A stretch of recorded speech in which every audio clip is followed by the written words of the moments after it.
Medina শরীফ থেকে দুনিয়ায় ফজিলতপূর্ণ চারটি মসজিদের একটি হলো মসজিদে কুবা। মসজিদটি মদিনা শরীফের দক্ষিণ পশ্চিম কোণে অবস্থিত। এর দূরত্ব মসজিদে নববী থেকে 5 কিলোমিটার মতো। কুবা একটি কূপের নাম। এই কূপকে কেন্দ্র করে যে বসতি গড়ে উঠেছে তার কুবা মহল্লা বলা হতো। এই যোগসূত্রে মসজিদটির নামকরণ হয় মসজিদে কুবা। আমাদের প্রিয় নবী করিম সাল্লাল্লাহু আলাইহি ওয়াসাল্লাম মদিনায় হিজরতের প্রথম দিন কুবায় অবস্থানকালে এই মসজিদের ভিত্তি স্থাপন করেন এবং নির্মাণ কাজে সাহাবাদের সঙ্গে অংশগ্রহণ করেন।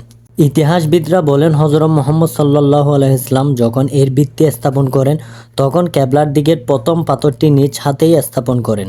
নবুয়ত পাওয়ার পরে এটাই প্রথম মসজিদ, এমনকি ইসলাম এবং উম্মতে মুহাম্মাদের প্রথম মসজিদ।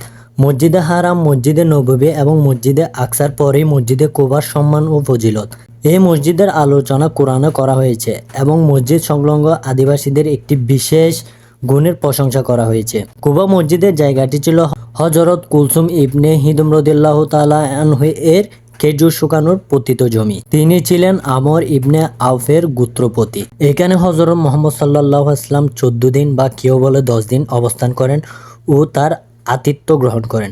পবিত্র কোরআনে সূরা তওবার 108 নম্বর আয়াতে এই মসজিদের কথা উল্লেখ আছে।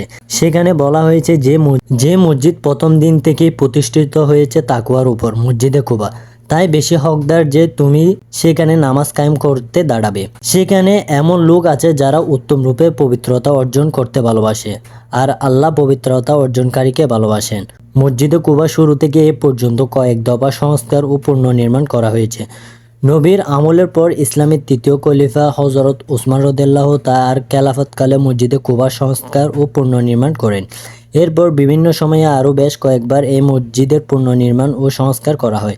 সর্বশেষ 1986 সালে মসজিদটি পুনর্নির্মাণ করা হয়। এই মসজিদ নির্মাণে পুরো মসজিদে এক ধরনের সাদা পাথর ব্যবহার করা হয়, যা অন্য কোনো মসজিদে সাধারণত দেখা যায় না। 4টি উঁচু মিনার, ছাদে একটি বড় গম্বুজ এবং 5টি অপেক্ষাকৃত ছোট গম্বুজ রয়েছে। এছাড়া ছাদের অন্য অংশে রয়েছে গম্বুজের মতো ছোট ছোট অনেক অবয়ব। মসজিদটি দেখতে প্রতিদিন প্রচুর মানুষের আনাগোনা হয়। মসজিদে নারী ও পুরুষের নামাজের জায়গা ও প্রবেশপথ আলাদা, ওযুর জায়গাও ভিন্ন। সম্পূর্ণ শীতাতপ নিয়ন্ত্রিত মসজিদের ভিতরের কারুকাজও বেশ মনোমুগ্ধকর। মূল মসজিদ ভবনের মাঝে একটি খালি জায়গা আছে, সেখানেও নামাজের ব্যবস্থা রয়েছে। দামি কার্পেট বিছানো মেঝেতে মুসল্লিরা নামাজ আদায় করেন। রয়েছে জমজম পানির ব্যবস্থা। মসজিদের বাইরে এই মসজিদ সম্পর্কিত বর্ণিত পবিত্র কোরআনের আয়াত ও হাদিসের বাণীগুলো সুন্দরভাবে লিখে রাখা হয়েছে। মদিনায় হযরত মুহাম্মদ সাল্লাল্লাহু আলাইহি ওয়াসাল্লাম 10 বছর কাটিয়েছেন। এই সময় হযরত রাসূল সাল্লাল্লাহু আলাইহি ওয়াসাল্লাম পায়ে হেঁটে অথবা উট কিংবা ঘোড়ার আরোহণ করে কুবা মসজিদে যেতেন। এরপর তিনি সেখানে 2 রাকাত নামাজ আদায় করতেন। অন্য হাদিসে আছে প্রতি শনিবার রাসূল সাল্লাল্লাহু আলাইহি ওয়াসাল্লাম কুবায় আগমন করতেন। সহিহ বুখারী ও মুসলিম আরেক হাদিসে বর্ণিত আছে মসজিদে কুবায় নামাজ আদায় করার সওয়াব একটি উমরার সমপরিমাণ।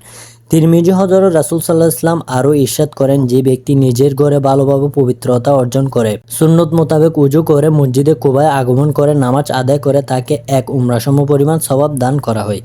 ইবনে মাজাহ হাদিসের এমন বর্ণনার পরিপ্রেক্ষিতে নবীর যুগ থেকে প্রতি শনিবার মসজিদে কুবায় নামাজ আদায়ের জন্য গমন করা মদিনাবাসীদের অভ্যাসে পরিণত হয়েছিল। এখনও তাদের এই আমল অব্যাহত রয়েছে।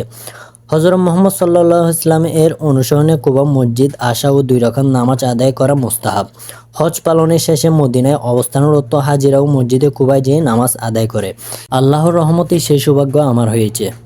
তো আপনাদেরকে ভিডিওর মাধ্যমে যতটুকু পারি তথ্য দেওয়ার চেষ্টা করছি অ্যান্ড সুন্দরভাবে ভিডিওর মাধ্যমে উপস্থাপন করার চেষ্টা করছি। আপনাদের সাথে আবার দেখা হবে অন্য কোনো ভিডিওতে। আসসালামু আলাইকুম।